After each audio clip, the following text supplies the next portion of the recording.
Hello everyone. ये छोटा सा वीडियो इनऑर्गेनिक केमिस्ट्री के लिए है। टेलीग्राम पे 4 लोगों का मैसेज आया है कि उनका सेकंड और थर्ड ड्रॉप है, लेकिन वो इनऑर्गेनिक केमिस्ट्री की एनसीईआरटी फर्स्ट टाइम पढ़ रहे हैं। तो अभी भी टाइम है। जो भी एनसीईआरटी स्किप कर रहे हैं इनऑर्गेनिक केमिस्ट्री के लिए, वो अभी भी पढ़ लीजिए, क्योंकि वो बहुत ज़्यादा इंपॉर्टेंट है। तो उनको मेन ये डाउट था कि जब वो चैप्टर पढ़ते रहते हैं तो बीच में बहुत सारे टेबल्स दिए हुए हैं और उन टेबल्स में अलग अलग वैल्यूज़ दिए गए हैं, तो उनका क्या करना है, याद करना है सभी वैल्यू को कि नहीं करना है। तो जब मैं एलन कोटा में पढ़ता था तो हमारे टीचर्स ने हमको क्या बताया था वो मैं आपको बताता हूँ।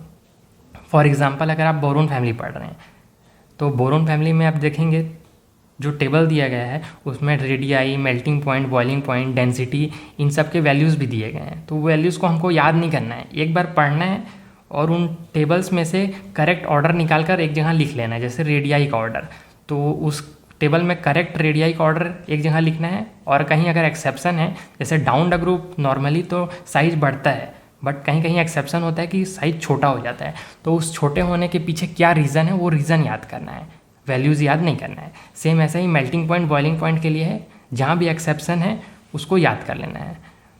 और डेंसिटी के लिए भी यही है। और सिर्फ ये बोरोन फैमिली के लिए नहीं है, ये सभी पूरा इनऑर्गेनिक केमिस्ट्री के लिए है।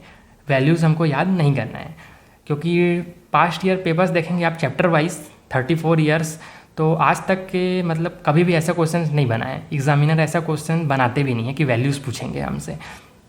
बस हमको ऑर्डर याद होना चाहिए और कहीं एक्सेप्शन है तो उसके पीछे क्या रीज़न है वो याद होना चाहिए। वैल्यूज़ में सिर्फ एक ऐसा चीज़ है जिसका हमको थोड़ा सा अप्रॉक्सीमेट आइडिया होना चाहिए, वो है ईएन। ईएन का वैल्यू का यूज़ कहीं कहीं किसी किसी न्यूमेरिकल में हो जाता है, इसलिए उसका थोड़ा सा आइडिया रख सकते हैं, काम आएगा अपने को। और ये नहीं कि सारे एलिमेंट का ईएन याद रखेंगे, कहीं कहीं किसी किसी चीज़ का इंपॉर्टेंट है वो मैं आपको बता दूंगा। और सेकेंड डाउट ये था एक का कि चैप्टर्स बहुत बड़े दिए गए हैं, रिवीजन कैसे करें। तो बात सही है, चैप्टर्स तो बहुत बड़े हैं, लेकिन उसमें कंटेंट बहुत कम है जिससे क्वेश्चन बनेगा, और उसमें भी और कम है जो एक्सेप्शन है जो हमको एकदम ज़्यादा याद रखना है।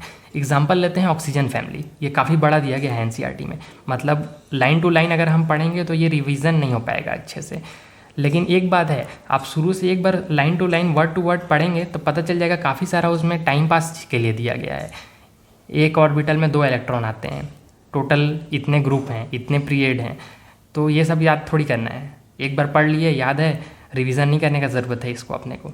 तो इसलिए मैं शॉर्ट नोट्स डाल रहा हूँ यूट्यूब में, उसमें से देखकर एक बार आइडिया ले सकते हैं। वैसे आप अपने शॉर्ट नोट्स बना लीजिए या उससे भी पढ़ सकते हैं, जैसा आपको सही लगे। तो ये डाउट क्लियर हो गया। कंटेंट काफ़ी कम है, रिवीजन ईजिली हो जाएगा इनऑर्गेनिक केमिस्ट्री, एनसीईआरटी से पढ़ेंगे तब भी। बाकी इस चैनल में मैं एकदम जेन्युइन चीज़ें ही बताता हूँ जिसके लिए मैं 100% श्योर हूँ। जैसे मेरे फिजिक्स में 150 प्लस कभी भी नहीं है, तो फिजिक्स में 150 प्लस कैसे लाना है ये मैं कभी नहीं बताऊँगा, क्योंकि मेरे खुद के ही नहीं हैं। तो ठीक है, इस वीडियो में तो इतना ही अभी के लिए। Thank you.